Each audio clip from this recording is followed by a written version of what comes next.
Hello everyone, আমি অজন্তা আর অজন্তাস কিচেনে আপনাদের সকলকে স্বাগত জানাই। আজ আমি আপনাদের সামনে একটা খুব কমন রেসিপি নিয়ে এসেছি, যা প্রত্যেকটা পরিবারে প্রত্যেকটা বাড়িতেই হয় এবং খেতে খুব ভালো হয়। মালপোয়া সম্পূর্ণ বাড়িতে বা ঘরের তৈরি জিনিস দিয়ে আমি মালপোয়া এইভাবে বানিয়ে থাকি। আপনারা অবশ্যই আমি যেভাবে বানাই সেভাবে ট্রাই করবেন। ভালো লাগলে লাইক, কমেন্ট ও শেয়ার করবেন। মালপোয়া তৈরি করবার জন্য এখানে আছে মেজারমেন্ট কাপের 1 কাপ ময়দাটাকে আমি একটু চেলে নিয়েছি। আমি মেজারমেন্ট কাপ ইউজ করছি, আপনারা ইচ্ছা করলে পরে এই ধরনের বাটি ইউজ করে সেই মাপে মেজারমেন্ট কাপের মাপে বাটিতে করেও আপনারা কিন্তু ময়দা দিতে পারেন। এরপরে আমি এর মধ্যে দিয়ে দিচ্ছি 1/2 কাপ সুজি, মানে পরিমাণটা এরকমই হবে 1 কাপ ময়দা আর 1/2 কাপ সুজি। আর এর মধ্যে আমি এবার দিয়ে দিচ্ছি 1/4 কাপ চিনি। আমি একটু কম চিনি ইউজ করছি এই কারণেই যে আমি এই মালপোয়াটা রসে ভিজিয়ে তুলব। আর যারা মনে করবেন রসে ভেজাবো না, তারা কিন্তু চিনির পরিমাণটা পুরোপুরি 1 কাপই দেবেন। আমি যেহেতু রসে ভেজাবো সেই জন্য আমি 1/4 কাপ চিনি ইউজ করছি। আর যদি চিনিটা গুঁড়ো করে দেন তাহলে পরে আর একটু বেশি পরিমাণ চিনি দিতে হবে। এবারে আমি দিয়ে দিচ্ছি মৌরি, একদম ছোট্ট, মানে 1/4 টিস্পুন আমি মৌরি এখানে ইউজ করছি। অ্যাকচুয়ালি মৌরি না দিলে পরে মালপোয়ার যে টেস্ট সেটা কিন্তু আসে না। এবারে আমার ঘরে যা ছিল, অর্থাৎ একটু কাজু আর কিশমিশ, সেটাও আমি মিশিয়ে দিচ্ছি। আরও যদি ঘরে কিছু থাকে সেটাও দেয়া যেতে পারে, যেমন আমন্ড, চেরি ফল, সেগুলোও দেয়া যেতে পারে। এবারে আমি মিক্সড করে নিচ্ছি। এর মধ্যে 1 চিমটি নুন আমি এর মধ্যে মিশিয়ে দিলাম। ভালো করে আমি মিক্সড করে নিচ্ছি।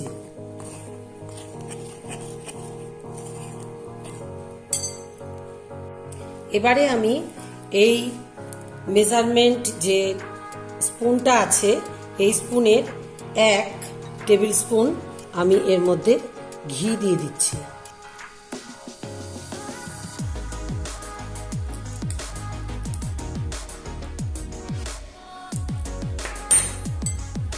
এখন খুব ভালো করে মিক্সড করতে হবে। আমি প্রথমে কিছুক্ষণ একটা স্পুন দিয়ে মিক্স করব, তারপরে আমি হাত দিয়ে যেভাবে লুচিতে বা পরোটাতে ময়াম দেয় সেভাবে আমি ময়াম দেব।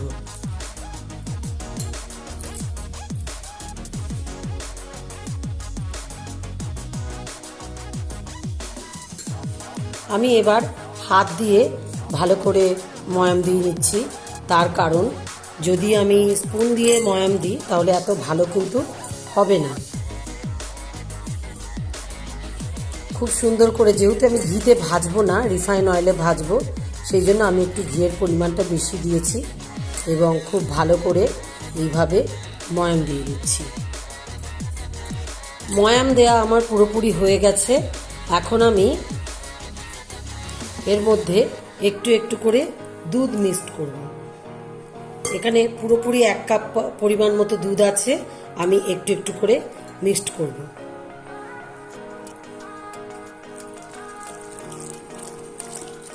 সম্পূর্ণটা দিচ্ছি না, আগে কিছুটা মিক্সড করে নিই, কারণ এই মেশানোটা ওপরেই কিন্তু সম্পূর্ণ মালপোয়াটা ভালো খারাপ নির্ভর করবে। আমি যদি ঠিকমতো মিক্সড করতে পারি তাহলে পরে মালপোয়ার স্বাদটাও খুব ভালো হবে আর মালপোয়াটাও বেশ ফুলে উঠবে। আবার আরেকটু দিয়ে দিচ্ছি। দুধটা আমি একবারে দিই না, একটু করে মিশিয়ে দিই। সম্পূর্ণ ঘরোয়া পদ্ধতিতে এই মালপোয়া তৈরি হচ্ছে, কারণ আমার ঘরে আজ কিছুই নেই। যেটুকুনি ঘরে জিনিসপত্র ছিল তাই দিয়েই আমি মালপোয়াটা আজকে তৈরি করে ফেলছি।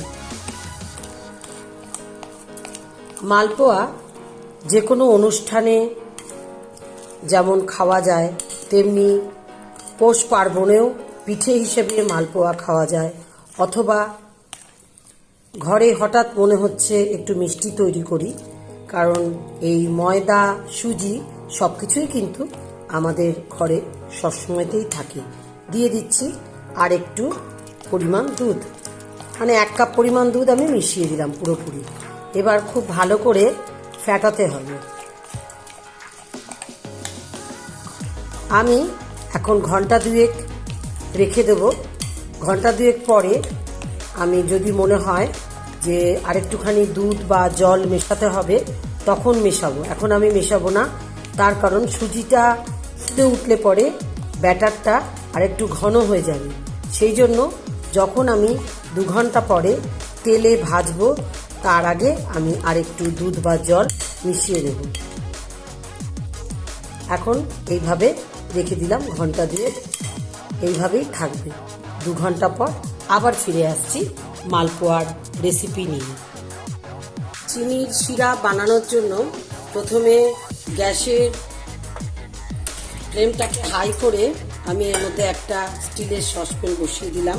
তারপরে আমি মেজারমেন্ট কাপের 1 কাপ চিনি এর মধ্যে দিয়ে দিলাম এবং এর সঙ্গে 1 কাপ পরিমাণ জলও দিয়ে দেব। 1 কাপ পরিমাণ জল আমি এর মধ্যে দিয়ে দিলাম।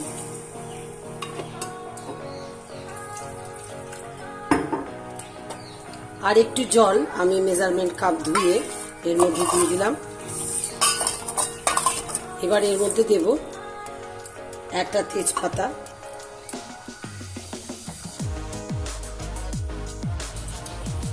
চিনির শিরাটা টকবক করে ফুটছে। এখন আমি এর মধ্যে একটা তেজপাতা ছোট ছোট করে পিস করে দিয়ে দিলাম আর 2-3টে এলাচ এর মধ্যে দিয়ে দিলাম।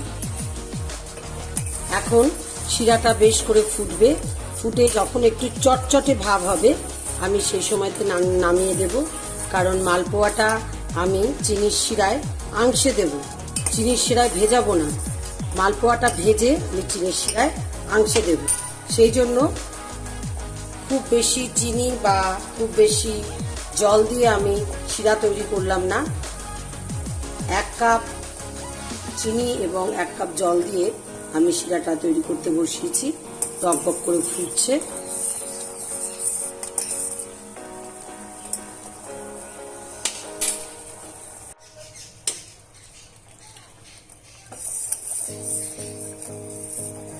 চিনির রসটা হয়ে গেছে। আমি গ্যাসের ফ্লেমটা কমিয়ে রেখেছি।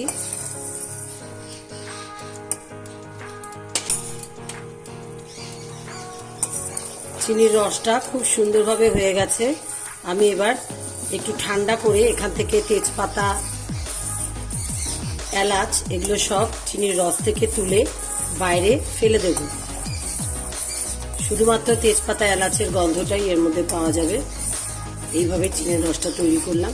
এই যে বড় বড় বুদবুদ উঠছে রস থেকে, তার মানে রসটা হয়ে গেছে। এবারে আমি রসটাকে ঠান্ডা করতে দেব। 2 ঘন্টা পর ফিরে এলাম। সম্পূর্ণ চিনিটা গলে গেছে আর 2 ঘন্টা রেখে দেওয়ার জন্য সুজিটাও বেশ জমে গেছে, কিন্তু এই ব্যাটারটা একটু শক্ত হয়ে গেছে। ব্যাটারটাকে একটু পাতলা করব। পাতলা করবার জন্য আমি আরও 1/2 কাপ দুধ অল্প অল্প করে মিশাচ্ছি। আর এর সঙ্গে আমি মিশিয়ে দেব কিছুটা নারকেল কোড়া। আমার ফ্রিজ খুলে আমি দেখলাম নারকেল কোড়ানো আছে, আমি একটু নারকেল কোড়া এর মধ্যে মিশিয়ে দিলাম। নারকেল কোড়া দিলেও মালপোয়ার টেস্টটা খুব ভালো হয়। আমি কিছুটা নারকেল কোড়া মিশিয়ে দিলাম। আবার ভালো করে পেস্টটাকে মিশিয়ে নিচ্ছি। এইভাবে দেখে নিতে হবে। এইভাবে দেখে নিলাম। এবারে একটুখানি তেলের মধ্যে দিয়ে টেস্ট করে নেব যে ব্যাটারটা ঠিকমতো তৈরি হয়েছে কিনা, কারণ বেশি পাতলাও করা যাবে না, একবারে শক্তও করানো যাবে না। এবারে দেখে নিই কীভাবে মালপোয়াটা কড়াইতে ঠিকঠাক মতো হচ্ছে কিনা। কড়াইয়ের তেল গরম হয়ে গেছে, তেল দিয়ে ধোঁয়া বেরোচ্ছে। এবারে আমি প্রথমে একটু ছোট্ট টেস্ট করার জন্য একটু ছোট স্পুন দিয়ে আমি ব্যাটারটাকে দিয়ে দেখব ঠিক হয়েছে কিনা।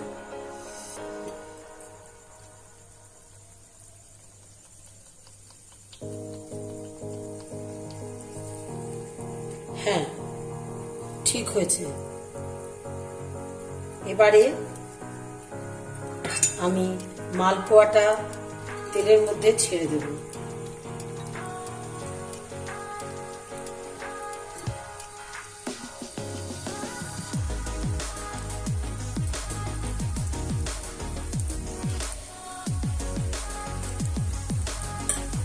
এবার আগে কিছুটা এক পিঠ লাল হবে, তারপরে আমি উল্টে দেব।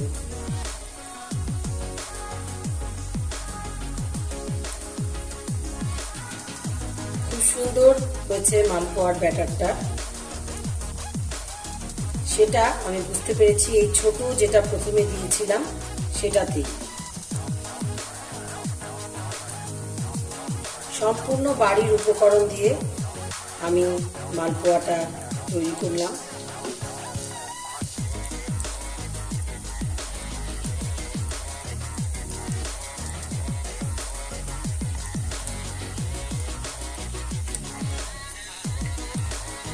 এইভাবে ধীরে ধীরে উল্টে দিচ্ছি।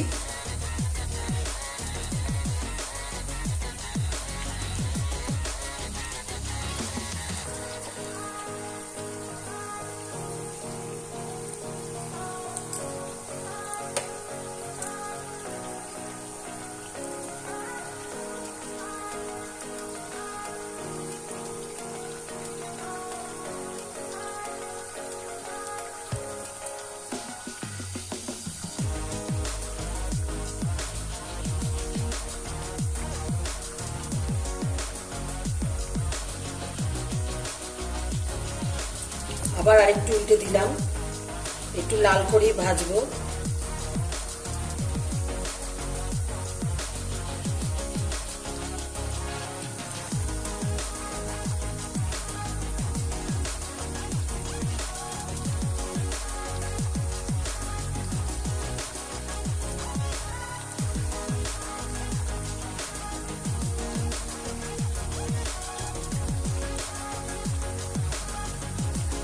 খুব সুন্দর ভাজা হচ্ছে।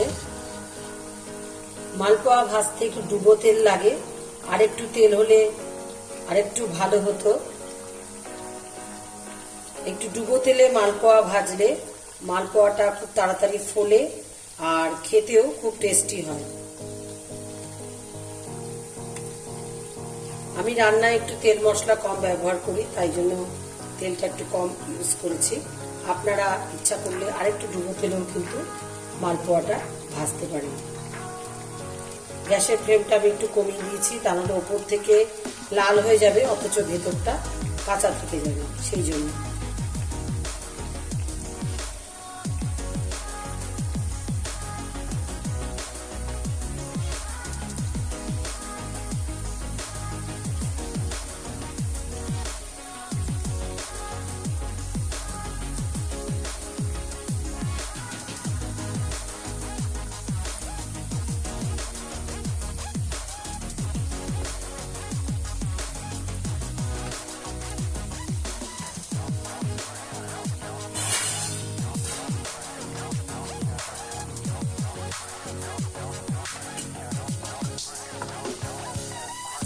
মোটামুটি মালপোয়া ভাজা হয়ে গেছে। মালপোয়া যখন ভাজা হয়ে যাবে তখন তেল থেকে একটা খুব সুমিষ্টি গন্ধ বেরোবে, তাহলে আপনি বুঝতে পারবেন যে মালপোয়াটা কমপ্লিটলি ভাজা হয়ে গেছে। এখন মালপোয়াগুলো আমি একটা পাত্রে তেল থেকে তেল ছেঁকে তুলে নিচ্ছি।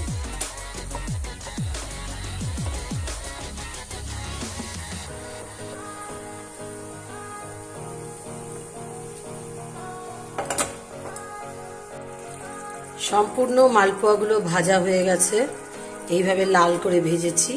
এবারে এখানে চিনির রস, যেটা আমি আগেই করে রেখেছিলাম, টকবক করে ফুটছে, এর মধ্যে আমি মালপোয়াগুলোকে ছেড়ে দেব, অর্থাৎ চিনি দিয়ে আংশে দেব। একটু পাতলা হয়েছে, এটা আরেকটু ফুটে একটু জেলির মতো হয়ে যাবে ফুটতে ফুটতে, সেই জন্য আমি কড়াইতে আরেকবার ফুটতে দিলাম।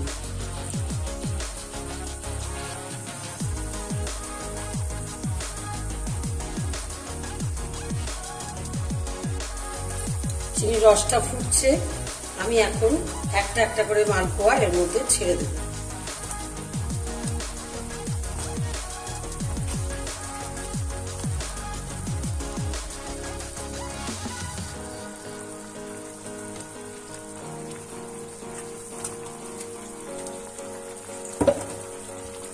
একটু উল্টে পাল্টে দিচ্ছি যাতে রসটা ঠিক মতো মালপোয়ার মধ্যে ঢোকে।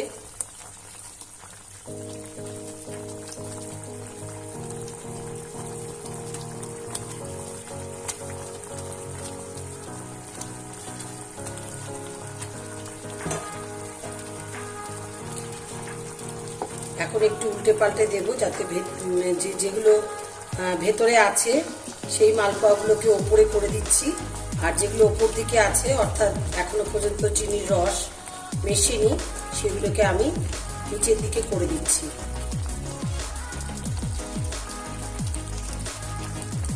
এই মালপোয়া লাঞ্চ বা ডিনারের শেষ পাতে লুচি, পরোটা, যে কোনো কিছু দিয়ে, অথবা যখন ইচ্ছা করছে কিছু খাই সেই সময়তেও মালপোয়া শুধুও খাওয়া যেতে পারে। আবার ব্রেকফাস্টেও লুচি পরোটার সাথে মালপোয়াটা খাওয়া যেতে পারে। বাড়িতে কোনো গেস্ট আসলো, মালপোয়া তৈরি করা আছে, আপনি দেবেন, দেখবেন ভীষণ খুশি হবে। মালপোয়া জিনিসটাই এমন, প্রত্যেকে খেতে ভালোবাসে। এখন এটা কিছুক্ষণ রসের মধ্যে ভিজবে, ভিজে আস্তে আস্তে মালপোয়ার মধ্যে সম্পূর্ণ রসটা ঢুকে গিয়ে, অর্থাৎ মালপোয়া অ্যাবজর্ব করে নেবে রসটাকে।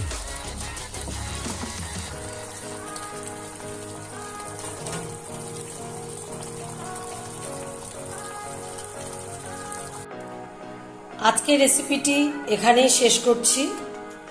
আগামী দিন আরেকটা নতুন রেসিপি নিয়ে আমি আপনাদের সঙ্গে আসব। আপনারা আমার সাথে থাকুন, পাশে থাকুন এবং আমাকে অনেক অনেক সাপোর্ট করুন। নমস্কার।